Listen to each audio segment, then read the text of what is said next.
ॐ भूर्भुवः स्वः तत्सवितुर्वरेण्यं भर्गो देवस्य धीमहि धियो यो नः प्रचोदयात्। ॐ चैतन्यं शाश्वतं शान्तं व्योमातीतं निरञ्जनं नादबिन्दुकलातीतं तस्मै श्रीगुरवे नमः। ॐ सद्गुरुचरण कमलेभ्यो नमः। वन्दे भगवतीं देवीं श्रीरामञ्च जगद्गुरुं पादपद्मे तयोः श्रुत्वा प्रणमामि मुहुर्मुहुः। परम पूज्य गुरुदेव परमवंदनीय माता जी के दिव्य संरक्षण में विराजमान ऑनलाइन दैनिक स्वाध्याय के आज के सत्र में आप सभी आत्मीय बंधुओं का बहुत बहुत स्वागत, बहुत बहुत अभिनंदन है साथियों। आइए भावपूर्वक आज के सत्र का हम सभी शुभारंभ करते हैं। अखंड ज्योति पत्रिका अप्रैल माह की हम लोग पढ़ रहे हैं साथियों, और जनवरी से परम पूज्य गुरुदेव के द्वारा लिखा हुआ 18 सत्संकल्प सूत्र, जिसे गुरुदेव ने हमारा युग निर्माण सत्संकल्प कह करके संबोधित किया और प्रत्येक गायत्री परिवार के परिजनों को रोज पढ़ने की प्रेरणा दी कि इसका नित्य पाठ करें, ऐसा गुरुदेव ने लिखा है। उसके विषय में हम लोग विस्तार पूर्वक सुन रहे हैं। तो हमारा युग निर्माण सत्संकल्प इस शीर्षक के अंतर्गत प्रत्येक माह पत्रिका में एक एक सूत्र की व्याख्या की जा रही है। जनवरी माह की पत्रिका में सत्संकल्प सूत्र की महिमा और उसका विस्तृत विवेचन था। उसके पश्चात फरवरी में पहला सूत्र, हम ईश्वर को सर्वव्यापी न्यायकारी मानकर उसके अनुशासन को जीवन में उतारेंगे, इसकी व्याख्या हुई।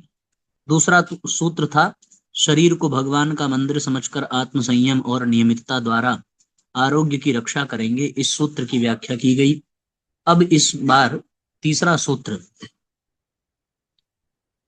मन को कुविचारों और दुर्भावनाओं से बचाए रखने के लिए स्वाध्याय एवं सत्संग की व्यवस्था बनाए रखेंगे, इसकी व्याख्या हम लोग सुनेंगे।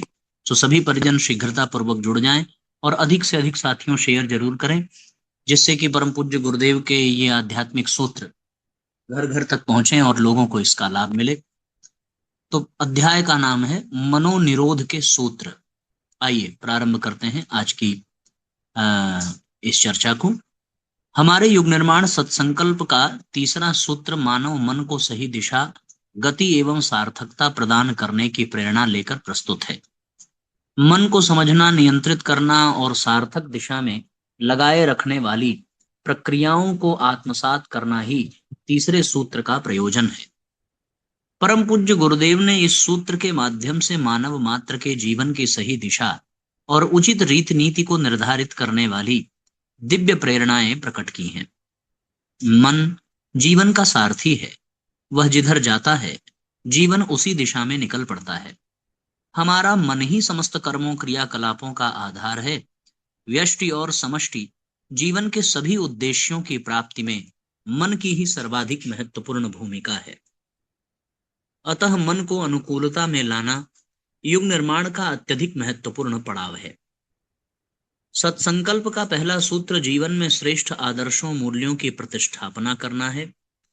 दूसरा, एक भव्य एवं दिव्य जीवन की सुदृढ़ आधार भूमि तैयार करना है। और यह तीसरा सूत्र उस आधार भूमि पर जीवन निर्माण की सही दिशा और गति का निर्धारण करने की प्रक्रिया का मार्ग प्रशस्त करता है।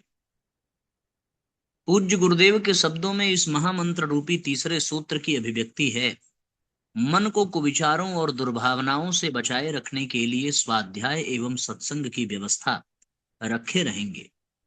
विचार, भाव, इच्छा, कल्पना, संकल्प, विकल्प, इन सभी का आश्रय स्थल मन ही है। इन सब वृत्तियों भावों का संयुक्त स्वरूप ही मन है। आध्यात्मिक दृष्टि से मन और उसके इन आयामों प्रवृत्तियों में ही हमारा सूक्ष्म शरीर समाहित है। हमारी गुरु सत्ता ने इसी सूक्ष्म शरीर के संरक्षण, पोषण और संवर्धन के मर्म को समाहित कर दैनिक जीवन में अपनाए जा सकने वाले उपायों, निर्देशों को सत्संकल्प के तीसरे सोपान में रखा है।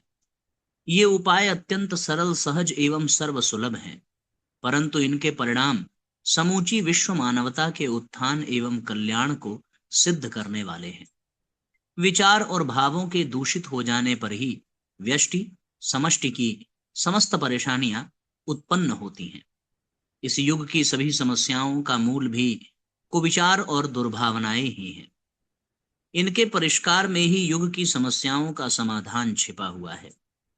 परिष्कार कैसे किया जाना है, इसी का उपाय निर्देशन पूज्यवर ने इस सूत्र में किया है। सत्संकल्प का यह तीसरा सूत्र मानवीय जीवन के मनोआध्यात्मिक पहलू को समझने और विकसित बनाने का सुगम उपाय प्रस्तुत करता है।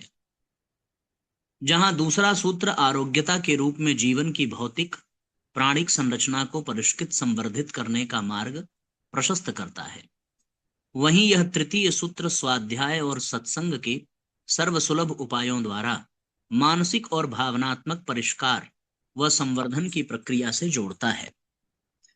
पूज्य गुरुदेव के इन दोनों महामंत्र रूपी सूत्रों में मनुष्य जीवन के समग्र अस्तित्व एवं व्यक्तित्व के परिष्कार व नवजीवन निर्माण का मर्म समाहित है।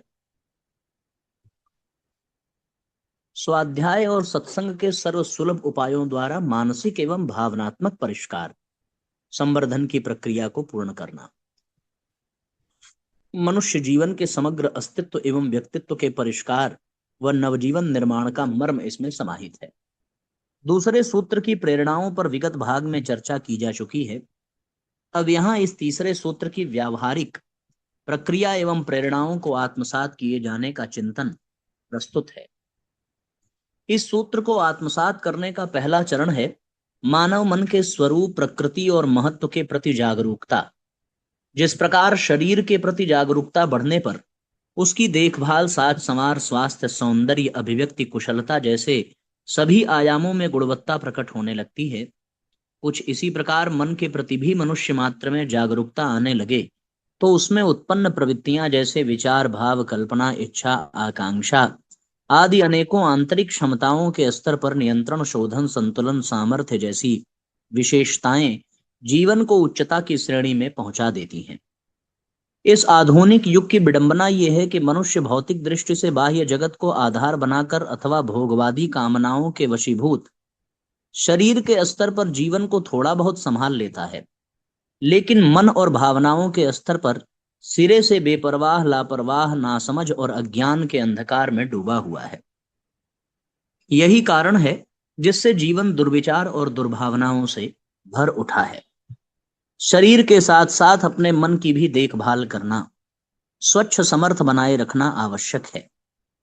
स्वयं पूज्य गुरुदेव ने स्वस्थ शरीर, स्वच्छ मन व सभ्य समाज की संकल्पना में मन की स्वच्छता को नवयुग के निर्माण की महत्वपूर्ण व अनिवार्य आवश्यकता कहा है। मन को स्वच्छ रखने के लिए उसकी प्रवृत्तियों पर अंकुश होना चाहिए। मन का स्वभाव अत्यंत चलायमान है। वृत्तियों के आवेग में वह सदैव चंचल ही बना रहता है। स्थिर मन तो केवल कोई सिद्ध योगी या अचेत पागल का ही हो सकता है। सामान्य जीवन में तो मन सदैव चंचल ही बना रहता है। मन की इस चंचलता को यदि सार्थक दिशा न दी जाए तो यही जीवन में सारे उपद्रव, अशांति, क्लेश, पीड़ा का कारण बन जाता है। इसी स्वभाव के कारण मन को जीवन का सबसे बड़ा मित्र व सबसे बड़ा शत्रु कहा गया है। बहुत सुंदर बात साथियों इन पंक्तियों में लिखी है। पहली बात तो ये कि जैसे हम शरीर के विषय में सोचते हैं, विचारते हैं, स्वास्थ्य सौंदर्य की चिंता करते हैं, उसी प्रकार हमारा भाव मन के प्रति भी होना चाहिए। हम इस बात की भी निगरानी रखें कि मन के विचार, भाव, कल्पनाएं, मन की इच्छाएं कैसी हैं, उनका नियंत्रण, उनका शोधन, उनका संतुलन, यह सारी विशेषताएं जीवन की उच्चता को दर्शाती हैं। और आज के समय में जब मनुष्य भौतिक दृष्टि से केवल बाह्य जगत में और भोगवादी कामनाओं में भटक रहा है, तो उस समय मन और भावनाओं के स्तर पर वो बहुत बड़ी नासमझी, लापरवाही करता ही रहता है। इसी कारण से उसके जीवन में कुविचार और दुर्भावनाएं उत्पन्न होती हैं। शरीर के साथ साथ मन को भी देखभाल करते रहना चाहिए। स्वस्थ शरीर, स्वच्छ मन और सभ्य समाज की बात परम पूज्य गुरुदेव ने कही थी। मन को स्वच्छ रखने के लिए उसकी प्रवृत्तियों पर अंकुश होना चाहिए। मन का स्वभाव अत्यंत चलायमान है। मन चंचल है। किसी सिद्ध योगी अथवा पागल व्यक्ति का ही मन स्थिर भले हो, पर सामान्य जनजीवन में तो मन चंचल ही रहता है। शास्त्रों में कहा गया है, गीता में, आत्मैव यात्मनो बंधुरात्मैव रिपुरात्मना। जिस प्रकार पानी अपनी नैसर्गिक अवस्था में ढलान की ओर स्वतः चलते जाता है, परंतु यदि ऊंचाई की ओर ले जाना हो तो किसी न किसी प्रकार की शक्ति का प्रयोग करना ही पड़ता है। साथ ही एक निश्चित नियोजित दिशा में ले जाने के लिए तटबंध रूप अनुशासन बनाना ही पड़ता है।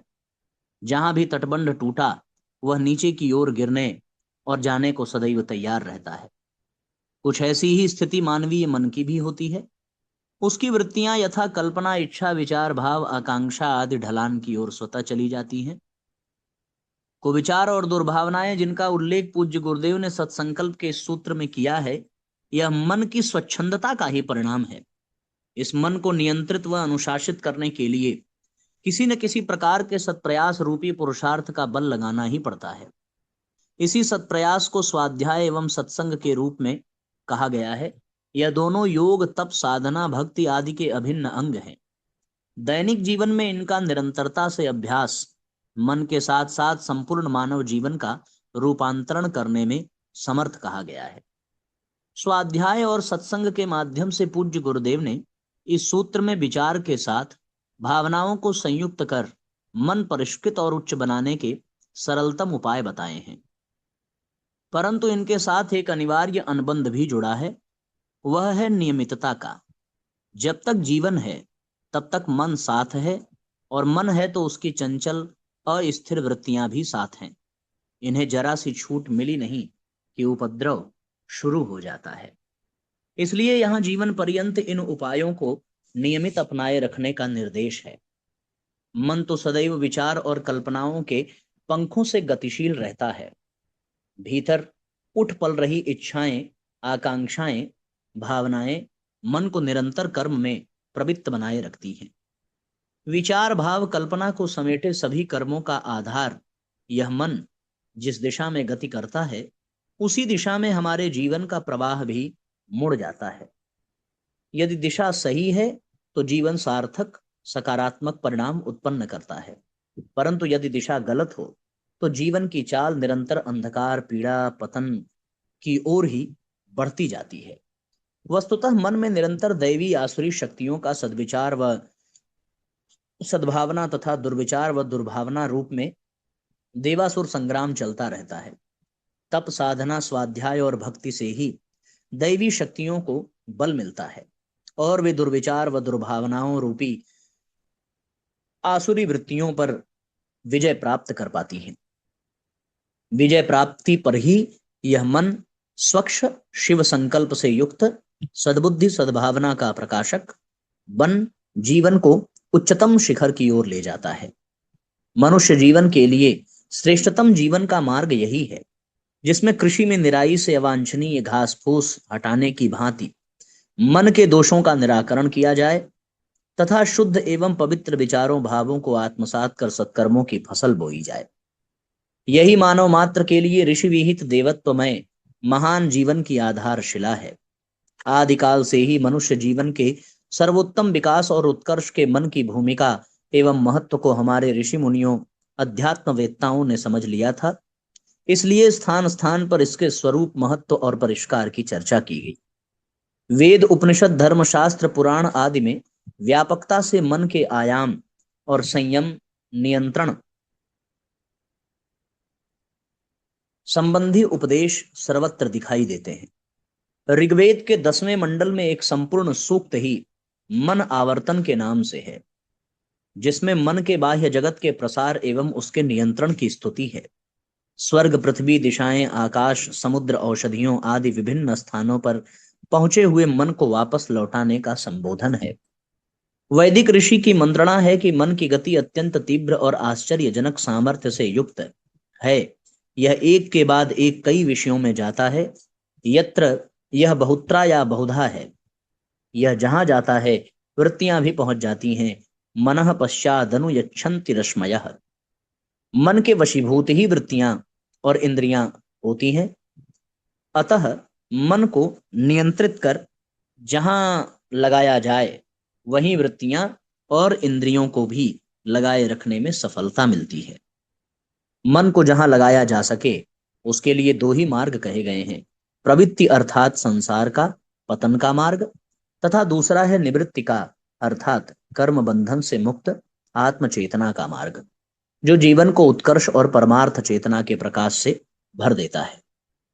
गीता में भी भगवान ने कहा ही है अर्जुन से कि अभ्यासेन तु कौन्तेय वैराग्याणाम गृह्णति। हम लोगों ने संभवतः परसों के या कल के स्वाध्याय में ही तो सुना था कि अभ्यास और वैराग्य के द्वारा मन को नियंत्रित किया जा सकता है। इसी के निमित्त अनेक उपाय विधियां बताई गई हैं जिनसे मन को नियंत्रित कर सही मार्ग पर लगाया जा सके। उपनिषदों, योग शास्त्रों, धर्म ग्रंथों में मन को शुद्ध, सात्विक और सही दिशा में बनाए रखने के अनेकानेक उपदेश एवं उपाय हैं। गीता में तो स्वयं भगवान इस चंचल और बलशाली मन को वश में रखने के लिए अभ्यास और वैराग्य रूपी दो उपाय बताते हैं। ऐसे ही उच्च स्तरीय उपायों और विधियों को वर्तमान युग की वस्तु स्थिति के अनुसार परम पूज्य गुरुदेव ने स्वाध्याय और सत्संग के रूप में प्रस्तुत किया है। स्वाध्याय का तात्पर्य स्व का अर्थ अर्थात आत्म तत्व का अध्याय है।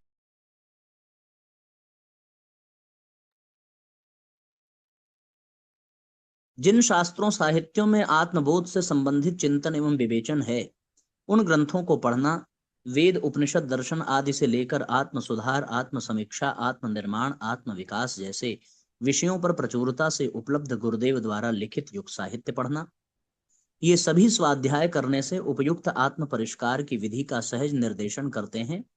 सुविधा की दृष्टि से महापुरुषों, मनीषियों, संतों द्वारा लिखित छोटी छोटी पुस्तकों, सत्साहित्यों का भी नियमित स्वाध्याय करने के लिए चयन किया जा सकता है।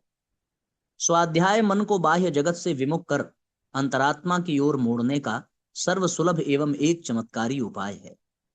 थोड़े दिन के अभ्यास से ही मन, बुद्धि और चित्त चेतना में विवेक और ज्ञान का प्रकाश प्रस्फुटित होने लगता है। सत्संकल्प में मन के परिष्कार का दूसरा उपाय पूज्य गुरुदेव ने सत्संग को बताया है।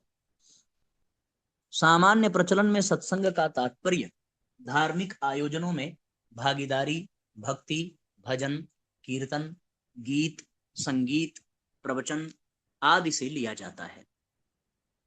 परंतु यहाँ सत्संग का अर्थ तत्वदर्शियों, महापुरुषों, संतों, गुरुजनों, योगियों, सत्पुरुषों का सानिध्य प्राप्त करना है। उनके समीप बैठकर जीवन की सार्थकता का ज्ञान और समस्याओं, जिज्ञासाओं का समाधान प्राप्त करना है। ऐसे श्रेष्ठ जनों की बातों से उनके जीवन का गहन अनुभव और ज्ञान जुड़ा होता है, जो सहज ही जीवन के गूढ़ रहस्यों एवं कठिन समस्याओं का सरलता से समाधान कर देता है। सत्पुरुषों का ज्ञान एवं अनुभव जीवन का सही मार्गदर्शन करता है। सत्संग का प्रत्यक्ष लाभ यह होता है कि गुरुजनों के समीप जाने पर हृदय में भक्ति भावना प्रगाढ़ होती है। प्रेम, दया और करुणा से आपूरित अंतः संवेदना प्रस्फुटित हो उठती है। पूज्य गुरुदेव ने श्रेष्ठ साहित्य का स्वाध्याय और अच्छे लोगों का संग, इन दो उपायों के नियमित अभ्यास का उपदेश सत्संकल्प के इस तीसरे सूत्र में इसलिए किया है ताकि युग निर्माण के महान लक्ष्य की स्पष्टता और उसकी प्राप्ति के उपायों का प्रकट रूप में विश्व मानवता के समक्ष प्रस्तुत कर उसे उस दिशा में चलने को प्रेरित किया जा सके। यह सर्वविदित है कि हमारी गुरुसत्ता ने वर्तमान युग में दुर्बुद्धि और दुर्भावनाओं से उत्पन्न आसुरी प्रवृत्तियों को ही समस्त प्रकार की समस्याओं की जड़ में पाया है और सद्विचारों एवं सद्भावनाओं की स्थापना एवं प्रचार प्रसार में इन सभी समस्याओं का समूल समाधान देखा है। उनकी दृष्टि एवं रीति नीति में मानवता के उत्कर्ष एवं उज्जवल भविष्य की सुनिश्चितता का यही एकमात्र सर्वोत्तम मार्ग है। उनके इस ध्येय की सिद्धि में मानवीय मन की स्वच्छता का आध्यात्मिक महत्व है। मन के शुद्ध सात्विक होने पर ही उसे सद्विचार और सद्भावना का संवाहक बनाया जा सकता है। मन के परिष्कार के लिए कठिन से लगने वाले कार्य को पूज्य गुरुदेव ने नियमित कुछ समय के स्वाध्याय एवं थोड़े से सत्संग के छोटे छोटे सुगम उपायों द्वारा एकदम सरल बनाकर प्रस्तुत किया है। इन्हें सरलता से हर कोई अपनाकर नियमितता में जीवन पर्यंत निर्वाह कर सकता है। सत्संकल्प का यह तीसरा सूत्र मानव मात्र के व्यक्तिगत व सार्वभौमिक उत्कर्ष, उत्थान और उज्जवल भविष्य की कुंजी की तरह है। प्रकारांतर से कहा जाए तो विश्व मानवता के भाग्य और भविष्य की चाबी इसी सूत्र में निहित है। पूज्य गुरुदेव की अवधारणा में देवत्व का, महानता का, मुक्ति का दरवाजा यहीं से खुलता है। इस सूत्र में कहे गए उपाय एवं प्रेरणा को आत्मसात कर लेने मात्र से जीवन में समग्र रूपांतरण संभव हो जाता है। योग अध्यात्म की उच्च स्तरीय साधनाओं, जिन्हें कर्म, ज्ञान और भक्ति मार्ग के रूप में जाना जाता है, इन साधनाओं की त्रिवेणी का सुफल इस सूत्र के नियमित अभ्यास से जीवन में प्रकट होने लगता है। नियमितता से मनोबल, संकल्प बल और कर्मठता की वृद्धि होती है। कर्मठता का तात्पर्य ही है अपने कर्मों, कर्तव्यों पर डटे रहना। बड़ी से बड़ी बाधाएं भी उसे लक्ष्य से विचलित नहीं कर पाती हैं, जिसने कि नियमितता को साध लिया हो। साधक सच्चे कर्मयोगी की भांति जीवन पर्यंत अपने कर्तव्य पथ पर अडिग बना रहता है। स्वाध्याय से मन अंतःकरण में विवेक, बुद्धि और ज्ञान का प्रकाश बढ़ता है।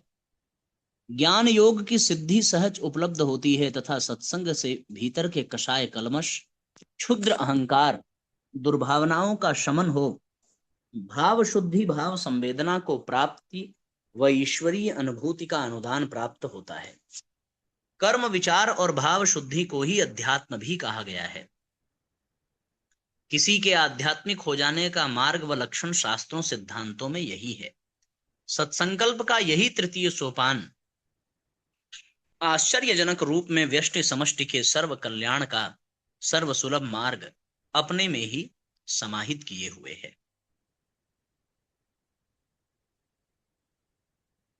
इस तरीके से साथियों, गुरुदेव के द्वारा दिया गया ये तीसरा सूत्र सत्संकल्प सूत्र का बड़ा ही जीवन में महत्व रखता है।